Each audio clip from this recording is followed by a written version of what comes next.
Russ Center for Media in downtown Cape Girardeau. Welcome to SE Connect, a program connecting you with the people, events, and issues at Southeast Missouri State University and the region. I'm Dan Woods with KRCU Public Radio. Today we're spending some time talking about Louis Houck and the field that bears his name. Later we'll be joined by SEMO Athletic Director Brady Barke, who will share plans to renovate the university landmark. In our first segment today, we're joined by Dr. Joel Rhodes, Professor of History at Southeast, who will give us a little background on the man that Houck Field is named after. Joel wrote a book about Louis Houck in 2017 titled A Missouri Railroad Pioneer, The Life of Louis Houck. Joel, welcome to the program. Thank you for having me. Good to talk with you. So tell us, Louis Houck, his fingerprints, is it safe to say they're all over Southeast Missouri? Sure, and when I came here to Southeast, I was fascinated by how often Houck comes up. I mean, if you look at the three major events that transformed the region, that brought the economic revolution to Southeast Missouri, Houck's fingerprints are indeed over all of them. Building Academic Hall, maintaining the university here, bringing the railroads here, and then also the Little River Drainage District, but not always in a good way there. And so the original title, the working title, always was the Father of Southeast Missouri, because he's so much more than a railroader, so much more than a lawyer and a journalist and a regent at the university. But my publisher, the University of Missouri Press, said, well, you can't Google that very well, so we're going to change the title. So I said, well, you guys call it whatever you want, because I know you have to have railroad in there. So it's a Missouri Railroad Pioneer. And he's a self-taught railroader and a self-taught historian. He seemed to be a real interesting character. You know, he's very much in that mold. Rockefeller and Carnegie and Gould, those titans of industry that we're taught about in school. He's like our little provincial Gould or Rockefeller. A man with very little formal training, as you said, but with vision and with instincts. And he's tough. I mean, there's a lot of tenacity to that little guy. And I love the painting of him down on the river wall, because he's this big, towering figure. Yeah, Houck's 5'6". I mean, he's a short guy. But he's full of energy and tenacity. Yeah, and he was instrumental with the university early on. He was on the Regents for how many years? And, you know, 38 years on the Board of Regents, started in 1887, I believe. Then when he passed away in 1925, he was president. He was president of the Board of Regents for 36 of those years, and I don't think that will ever be duplicated. But, you know, Houck, like Carnegie, was committed to bringing art and culture and education to the region. We think about him as a railroader, as an industrialist, and economically he opens up the region to lumber and industry and so forth. But his role in the regions, he believed that the wealthy had an obligation to use their resources, use their connections, I should say, to bringing things to the folks of the region. And so he saw the university as a beacon. Now, in fairness, he was interested in regional promotion, and the first opportunity maybe was to bring a branch prison here, and he was interested in that because he thought, well, at least the enrollment would be steady there. But anyway, when he was on the Board of Regents, those were the transformative years. Washington Dearmont was the president, and he and Houck worked in tandem to really revolutionize the institution. That's the years that we went from just a teacher's college, just a normal school, to a four-year college. If you look at the physical size of the university, they go from one building to 6 during Houck's time here. The enrollment increases 8-fold. And then, of course, Houck Stadium, which is the topic of the show today. But, you know, building Academic Hall in particular, that's his signature, because when Old Academic burnt in 1902, not only does that throw the institution into a bit of a bind, but there was still a lot of talk of moving the institution out of Cape Girardeau. The state wasn't fully satisfied with that, and so Houck understood that you have to build a building that is so magnificent, so significant, that it will forever anchor the university here. And so it's not enough to just rebuild Academic Hall. You've got to do it in a massive way. And to give you some sense of this, the insurance money that the college got was $34,000. And so one of the issues that they talked about the Board of Regents in 1902 and 1903 was, do we use that and construct a building about the size of what is today Carnahan Hall, or the art building? Those two buildings were under construction at the time. Okay. So do we build a smaller temporary building and then at some point down the road build a more substantial one? And Houck said, no, we can't afford to gamble. And so what he proposed was $250,000 from the state. And to put that into some perspective, the university at that time had only gotten about $300,000 from the state in its entire existence, total. So you're asking the state for $250,000 to build what would become the largest public building in the state at that time. How much political power and influence did Houck have at this time? Oh, this is great because they're constantly mentioning him as a candidate for governor. Houck was political and a very conservative Jacksonian Democrat, and so kind of in step with the state politically. But to pull that off, to get the state to allocate $250,000, that's going to take some real heavy lifting in Jefferson City. And so Houck convinces his friend R.B. Oliver, the attorney here, to run for the House of Representatives, the General Assembly. And that was his single issue, to run to secure this money. And R.B. Oliver wins. And for this junior representative who had just arrived in Jefferson City, he is immediately appointed the chairperson of the Committee Over Normal Schools. And Houck is working, there's no phones at the time, but Houck is pulling all the strings. He's calling in a lot of different favors to get this brand new representative in charge of all normal schools. And it's through R.B. Oliver primarily that appropriation comes through. Wow. When you studied Houck, what stood out in your mind as just something that was like, this is just unbelievable? Well, I think the one thing that became pretty clear is that we remember Houck as this great civic-minded individual, and he is. His philanthropy is impressive, and his commitment to the region likewise is a hallmark of who he is. But Houck's commitment to the region went just as far as his own self-interest and no further.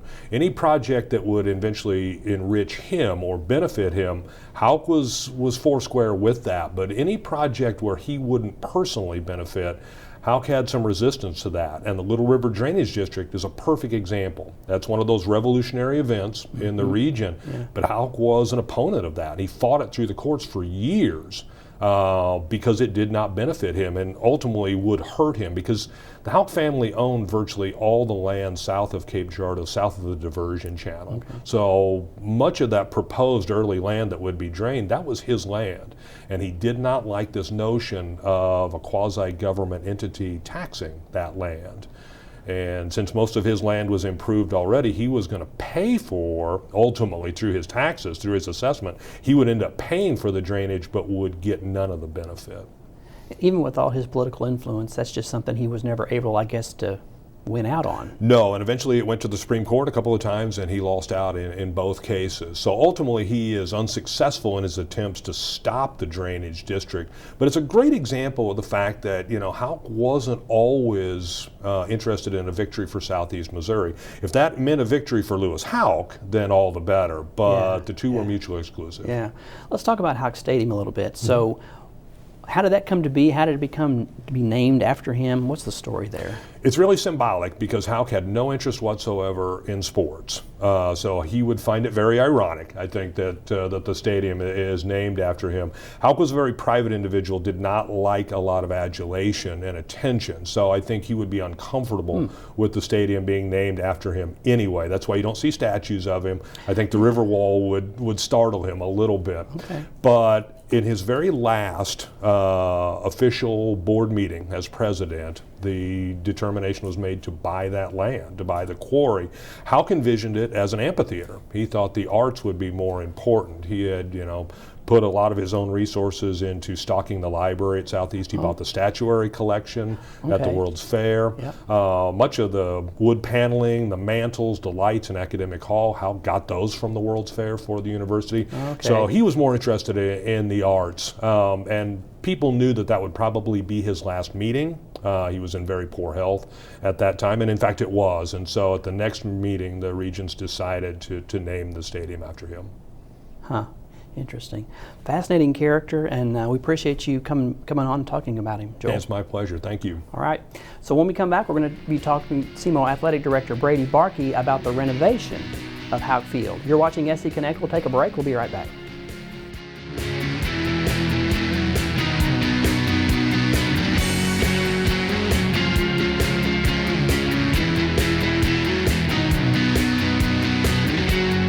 The Department of Computer Science and Cybersecurity has just received a designation, a statewide designation, as one of the signature programs in the state.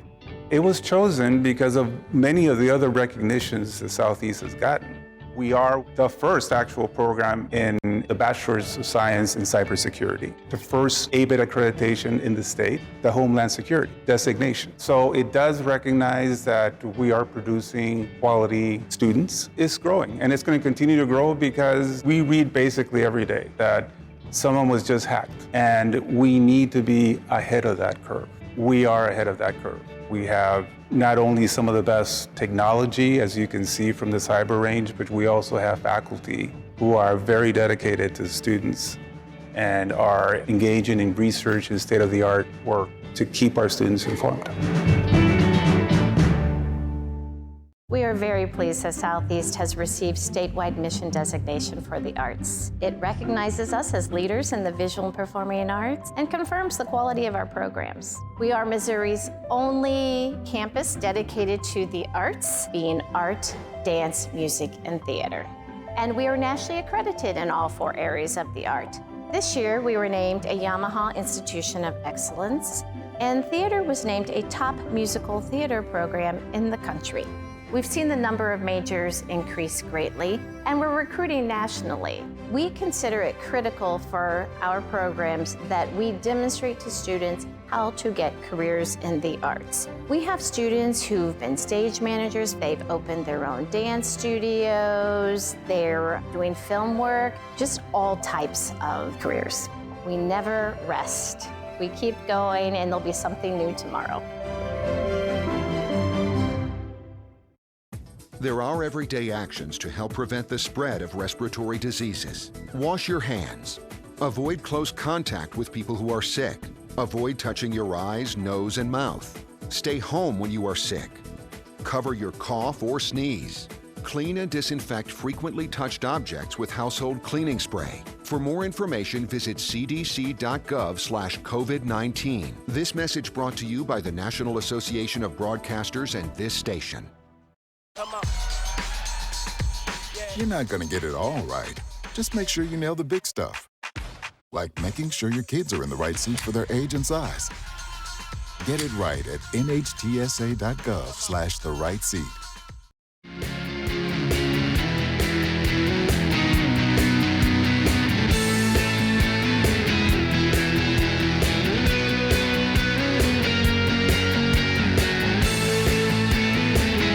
Welcome back to SE Connect. Houck Field is one of the most identifiable landmarks in southeast Missouri. For nearly a century, SEMO fans have filled the stadium to cheer on the football and soccer teams, as well as attend special events and more. The stadium has served SEMO for 91 years, but now the institution is looking to the future with a heightened sense of urgency to rebuild its beloved landmark.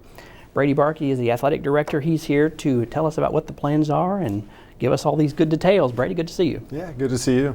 So it's time to renovate Houck. Kind of tell us where we are right now, and we're going to show some pictures too as we go to kind of talk through the plan and what folks can expect. Yeah, so right now we're currently in the demolition phase actually of the south seating structure. Really the part that everyone recognizes. Yeah, right. With the arches and the main entryway. And so currently in that demolition phase, and then here soon we'll begin the construction part of the initial phase of the project. And it'll be a multi-phased project that ultimately will encompass more than just a stadium build, but that's kind of where we are right now. And one of the things I learned with talking with Dr. Vargas on the program recently was, so the plan is to make this something that could be for athletics, but for academics, to really make it a multi-use facility.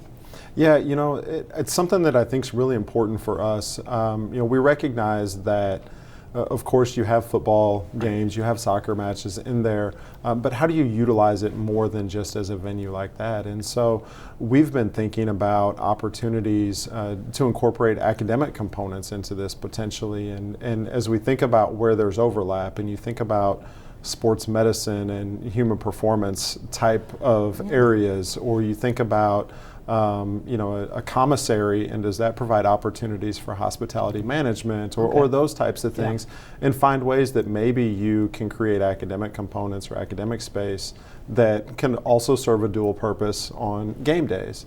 And so we're really trying to be creative to find out how to best utilize it and truly make it a multi-use facility.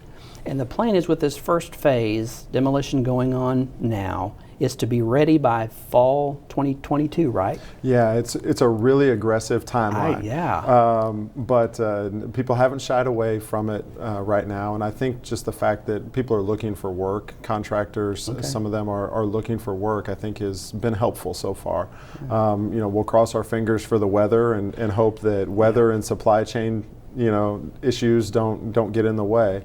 But the goal is to have the entire south seating structure, the concourse that would include the restrooms and the concession stand, and kind of the main stairway entry into the stadium completed in time for this fall 22 season. Hopefully the weather cooperates. That's always the unknown. It is. That's always the X factor in it, and so we'll all hold our breath probably through the spring to make sure that there aren't too many delays. But we're really excited about it. All right, we've got some pictures that we're going to put up and let you kind of talk us through sort of the plan and what's going to be happening. So Jim, if we can put those up, we'll let Brady sort of talk us through. So we're in 1.1. There's several phases, but 1.1 is this very first phase. So that's this south grandstand. That's what, I forget how many seats, 3,000 something seats, right? It's a lot. It's actually, it'll be closer to 5,000. And so initially, we actually worked with Hollis & Miller, the architectural firm out of Kansas City, on this back in 2019. And so we're moving really quickly with it, but it's actually a plan that we had developed a couple of years ago. And we knew that we were going to be embarking on a project like this. Just some of the structural issues that we saw this past fall accelerated the timeline to begin. And so what we were able to do was kind of break up this initial phase. So this was supposed to be phase 1, and we kind of subdivided it into these 3 phases so that we could get the south seating structure completed in time for this upcoming fall. There wasn't any way to get the entire thing, and we didn't have funding identified for it, but we wanted to be able to start. And so that's kind of what that is. And so phase 1.2 that will follow this initial phase is really the locker room, sports medicine area, and that's where I think there's some possible partnership and collaborative opportunities there. And then 1.3, of course, is kind of your premium space that would have a club level or premium seating for fans, in addition to all of the game operations functions, your media and game operations. And of course, in the basement, what would serve that area would of course be a commissary. And so, as we talk about other opportunities, you now have a full service, commissary that potentially provides some opportunities. So 1.1 is what should be planned to be done by this fall. Just 1.1. Correct. And then, as funding gets accrued, we'll move on to 1.2 and keep progressing, right? That's correct. Okay. Yep.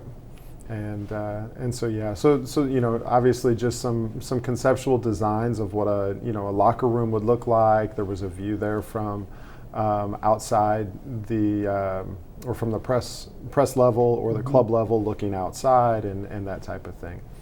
What we see here is actually kind of more so what this initial phase will look like. And so, we've shown the complete renderings, but this is kind of what we hope to be able to have completed for this fall. And so you see an entryway and basically just a seating structure. But the great thing about it is that it will allow us to build onto it. And so nothing is temporary. Everything that's being constructed this initial phase is all part of the permanent plan. And then we'll be able to build the press box area essentially behind it, and ultimately arrive with the completed project without having to undo anything. Right. Do you have any guess as to how long the whole project will take, or is it just going to depend on funding, or how's that going to work? Yeah, funding I think is going to play the biggest factor in it. Initially as we've looked through this south side, we've known that this phase 1.1 is about all we can hope for this upcoming season. But the fact that everything else in that phase is really kind of built behind the seating structure allows for work potentially to take place during the seasons without disruption. And so it is possible that you could see one or both of those subsequent phases, 1.2 and 1.3, actually completed in time for then the following fall season, fall of 23. Of course, that's funding dependent, but that's that's possible. And then from there, it really, I think, does just become a matter of how quickly we can develop these funding mechanisms, because we know it's not all going to be privately raised dollars. We're going to have to rely on some partnerships and some collaboration to do that. But it's a really ambitious goal. But we really tried to look at the project as more than just we need to rebuild the stadium. And so one of the things that you see there actually in the east end zone is a field house. And so, as we talk about Houck's name is also on the field house. Yeah, that entire bit of property has his name all over it. And so, it's a structure that's also 70 years old. And we don't think about it being as, aged as what the stadium was at 91. But it's something that we know we're going to have to address that one at some point. And so it doesn't have the same sense of urgency, but we want to plan for it. And so, ultimately what we hope we end up with here at the end is this really well-defined concept of how to create an entire complex that can be utilized in a myriad of ways. And so those future phases actually are more than just the stadium, because we're hoping to be able to incorporate some of our other sports venue needs into the design as well. And kind of an experience. One of the photos that we saw was quarry lands, because as we mentioned, the quarry this is kind of built where the quarry used to be. That's going to be unique. It is, and that was the goal. As we thought about this, we actually looked at alternate locations even, and we thought about, do we move it somewhere else? Do we, relocate it over by the Show Me Center where there's more parking, or something like that? Right. But really, what we came back to is how unique that setting is. Yeah. It's got community around it. It's got campus, and it's nestled in a quarry. And you're there, and it just, you don't see anything else, right? You don't see anything like it.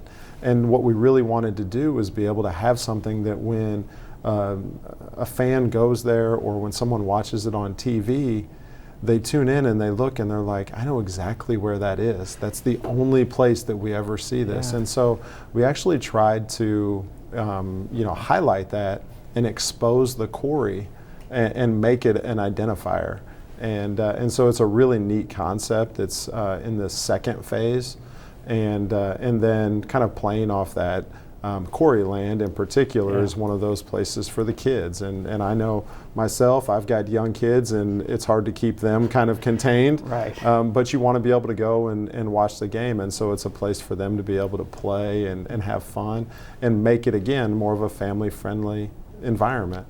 And so really trying to find ways to appeal to the community as a whole. Of course, right now we know Houck needs to be renovated, but this is also just overall a good time for athletics. You guys have been winning championships. You might speak to just, right now it's just it's a pinnacle time really to be doing something like this, isn't it? Yeah, it really is. We've been so blessed these last few years in particular. We've won 13 conference championships since the start of 2019, and that's with a pandemic there and kind of stuck in the middle of it. But more than anybody else in the Ohio Valley Conference, and it's a testament to our people. We have an incredible group of coaches that pour their lives into student athletes, and Believe it or not, 9 of our 10 head coaches have won Coach of the Year awards, either conference or national Coach of the Year awards in the last 5 years. And they're all still here and still continuing to lead our programs. And so we've had a lot of success, but the future is also really bright because those people want to continue to build something special here. And so it's really exciting. It's it's such a wonderful thing for the university to be able to invest in something like Houck right now. And prepare ourselves for the future, because I think the benefits to the university are significant as you think about the stadium being really the front porch to the university. But then you also think about the fact that it anchors downtown Cape. And it's really the start of downtown Cape. And as you think about the economic benefits that a stadium can bring to Cape Girardeau and to the downtown region, and you think about just what it signifies, the timing is great, not just because of the athletic success, although I think that's what makes it really exciting right now, but just because of the lasting impact I think it can have for the community. We got about 90 seconds. So if folks want to learn more or find out how they can help support this effort, what should they do? Yeah, so we've created a website that will try to keep people updated as we move through. And so SEMORedhawks.com/Houck is a website that's dedicated to kind of outlining the Houck project. And so as we work through design and kind of update timelines and those types of things, we'll continue to share information. And so that's a really great place. Of course, if people want to be able to support the project, they can do that there as well. We're just excited for it and hope people understand the significance of the moment that we're in right now. Yeah, and all those pictures that we looked at, they're all on that site so they can see all of the plans and the different phases and what it's going to look like. Absolutely, cool. Absolutely. Well, Brady, thanks for being here with us. Thank you. SE Connect is a collaboration of KRCU Public Radio and the Department of Mass Media here at Southeast Missouri State University. Thanks to our guests and to you for watching. From the Russ Center for Media, I'm Dan Woods with KRCU Public Radio. Be sure to tune in next time for SE Connect.